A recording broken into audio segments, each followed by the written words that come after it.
Welcome back to EastValleyTribune.com Varsity Xtra 2013 football previews. Up next, the Saguaro SaberCats.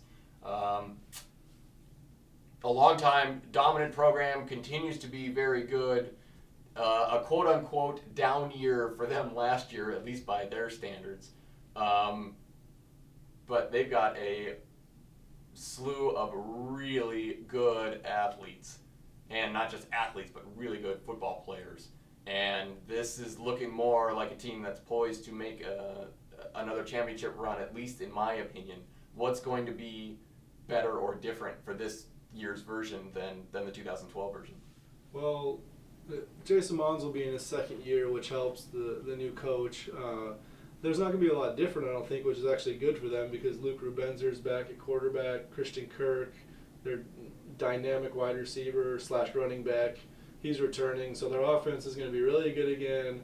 The question, again, is defensively. A lot of people scored on them last year, and can they stop people enough? Because their offense is going to put up points, but like they saw against Desert Edge, they lost to them in the playoffs. They couldn't stop them, and they lost because, you know, if you don't give your offense enough chances, and then if the offense has some turnovers, something like that, then you get in a hole. So I think that's the big question is defensively, can they give those guys enough breathing room? Queen Creek lost a lot of kids from a year ago. Desert Edge also lost a lot of kids from a season ago. Is Saguaro now the favorite? I think knowing Saguaro's pedigree and with Rubenzer, he's committed to Cal. Kirk is going to be probably the #1 recruit in the class of 2015. Just with those two guys, they close a lot of weaknesses. You just give those guys the ball and they make plays. So I'd consider them the favorites in the beginning.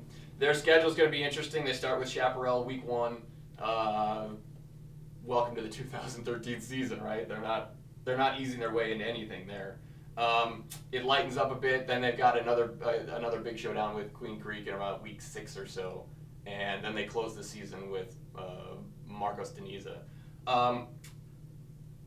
If you go back to the Marcos Deniza video, I actually picked them to beat Saguaro. So I think Saguaro's actually going to go 8-2. I think Chaparral's going to beat them in week 1, and I think that's going to be a really good game.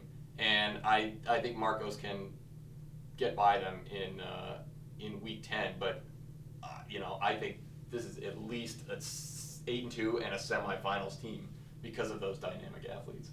Yeah, and I think 9-1 is realistic for them, and they could go 10-0 if they beat Chaparral, but I don't think they have the depth to beat Chaparral. But after that first game, they have Queen Creek, Williamsfield, and Marcos Deniza on the schedule, but I think they could win all those games, and certainly another state championship is definitely within their reach.